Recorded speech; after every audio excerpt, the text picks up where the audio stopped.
got Jason Moe here. We're gonna make a couple étouffées. Got Jason Moe and Sarah Savoy today. It's gonna be étouffée extravaganza. Celery, bell peppers, onions will peel. We don't need to wash. And get the chopping. We're over with Sarah cooking her étouffée. So tell us about your starting process for the étouffée. I'm just gonna fry tails in butter for a really long time, and that's it. Sounds delicious. It's really complicated. Sounds brilliant.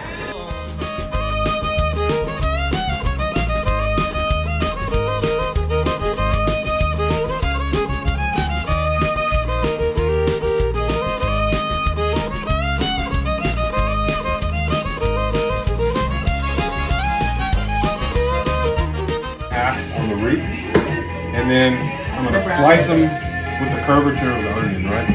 So now, like this, and then once I do this, I'm going to cut horizontally across through the middle of the onion. This,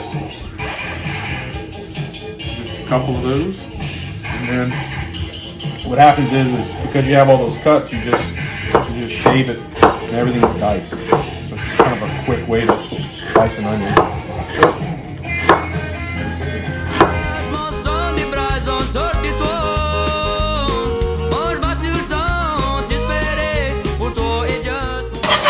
We're getting at the point where we're fried enough. Oh, you put the flour too. So now I'm just gonna keep letting that stick until it browns pretty nicely. I know, I'm in love with it. We've got the onions, bell peppers in there with the butter. It's just onions, but some of the bell peppers kind of. Oh, I see. Onions and bell peppers have a different amount of water content. So when you sweat them or saute them, cook them down, they all kind of change at a different time. And so even for gumbo, I always do the same thing where I cook onions first, get them nice and soft and somewhat translucent. Then I add. Still crispy. I got the beginning of the crisping. So we've got bell peppers in here now. Yep, we added bell peppers, celery, and then a couple bay leaves. And we're going to sweat it all down with the onions that have been sweating for a bit.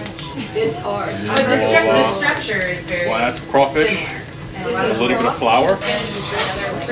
You got your pre-chopped veggies over here. Yeah, because Louis was taking a nap, so it's like, And so it's a bell pepper and an onion and 2 cloves of garlic.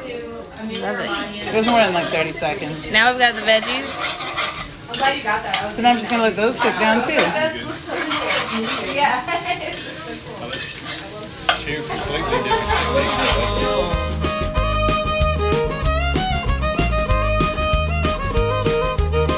techniques. The ones that got big. Oh. No, he had them on this morning, but then he wanted to wear his doggy shoes again. Do you have a guideline for how much water? No, but we'll measure later. It was 3 of those glasses. Okay. 3 cherries glasses.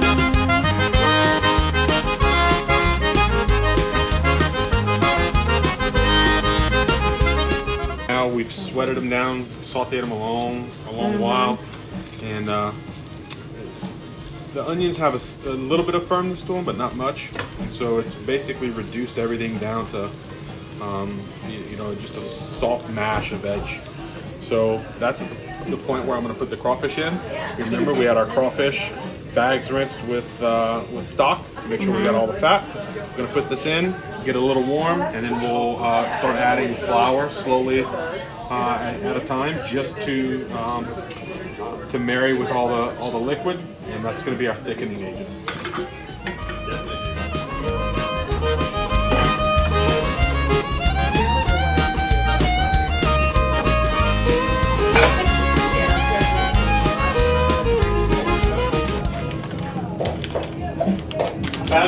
That's my song. Green onions. What do we have? Green onions and parsley. And parsley. It's amazing how close the ingredients are, minus But different methods. Yeah. Or a different order. So you just added flour over here. I'm not going to cook mine very long. I'm kind of going to soak up some of the liquid, then I'll add a little more at the end. And Put a bunch of stock. If you roll it, it's melted.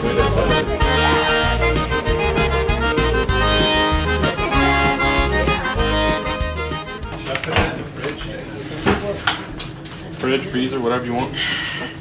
So you're gonna add a little more stock here?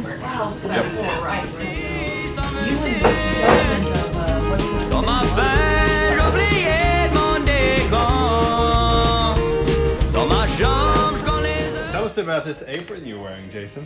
So this apron is one of the best aprons in the land, only because it has it's linen, right?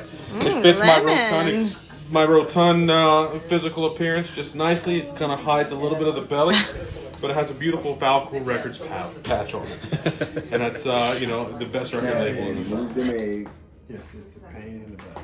No. But if they're happy, they will always lay it. How's the first taste over here? I know. I don't want to burn my tongue. Right.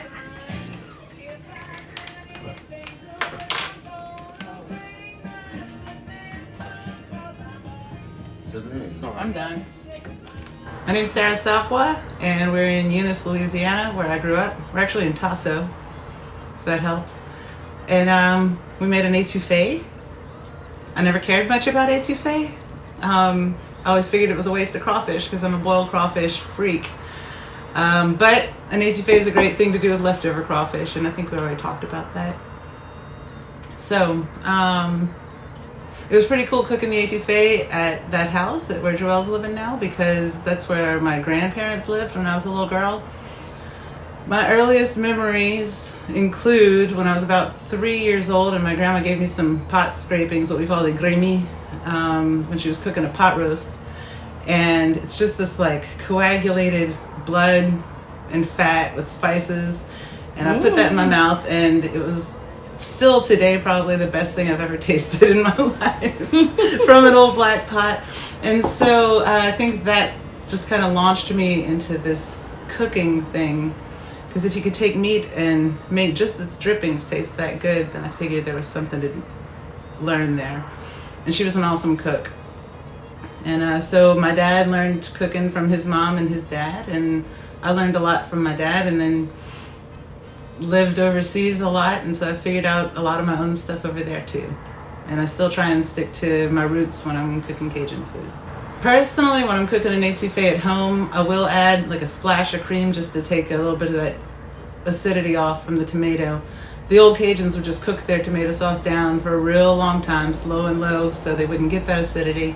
My husband's from the north of France, and he really likes cream, so I put a splash of cream in there.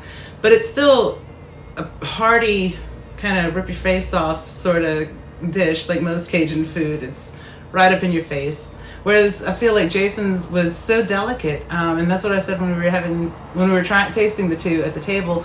It feels more to me, Jason's version, like what the French would do if you gave them crawfish. It was delicate, it was creamy, it was buttery. I want to say light because it was not so like pungent and like crawfish and pepper and roux, but it's not light at all because it's like pure butter and cream. So it was light in one sense. Yeah. But it was definitely, it had a more like delicate flavor than the more like the attackiness of the étouffée. So if Jason's was a nice bottle of wine, mine was a hardcore accordion two-step. Those pair well together, I think. I think so too, yeah.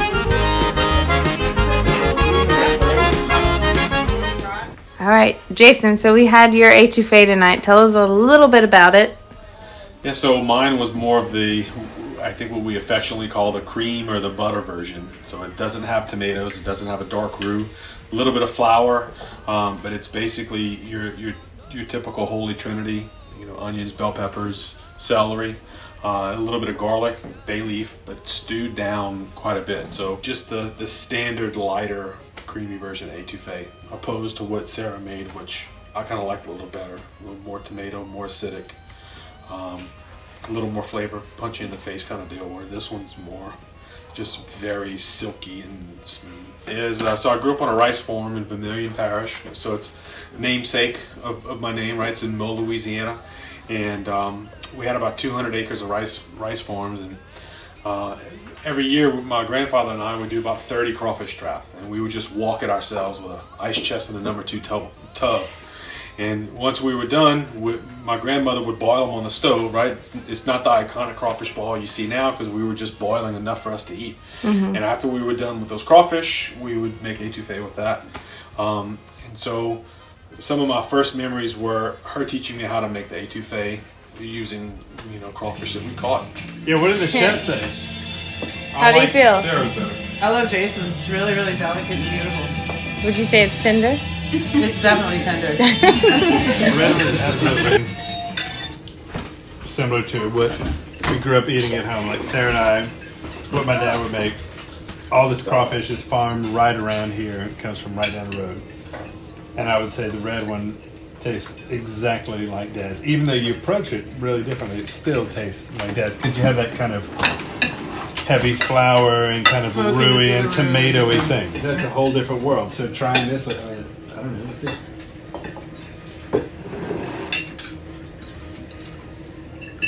I mean, first of all, it's completely different. So different. Yeah. I feel like it's what the French got would this, do like- if you gave them crawfish, you know? I think so too. It's so a buttery very and kind of rich. French buttery, rich thing. Yeah. Very tender. But it's more delicate, isn't it? Yeah. It is. Yeah, it's beautiful. I mean, and you finish with butter too, which gives it this like extra kind of richness. So I like all that, but I'm used to it. So for me, I'm more excited about what Sarah made because it's completely different for me from étouffée, and this is more akin to what I would use, like a similar recipe for like a coubillon. Yeah. Yeah. And so I like it because it's a little more Very true. The acidic. darker flavor is similar to. Yeah, and I like the acidity, right? So anytime you have anything that's flavor, you're gonna have a little bit of salt, a little bit of sweetness, and a little bit of, a vinegary or Yeah. acidity, whatever it is. And I like that because it's a different flavor profile that kind of punches you in the face, whereas this one's just really buttery and fatty.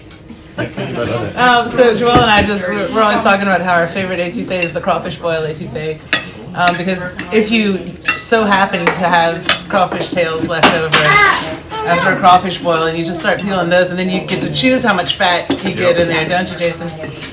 And then the tails are already so perfectly seasoned from the boil and everything else. And so it just adds another dimension to an étouffée that we both really love.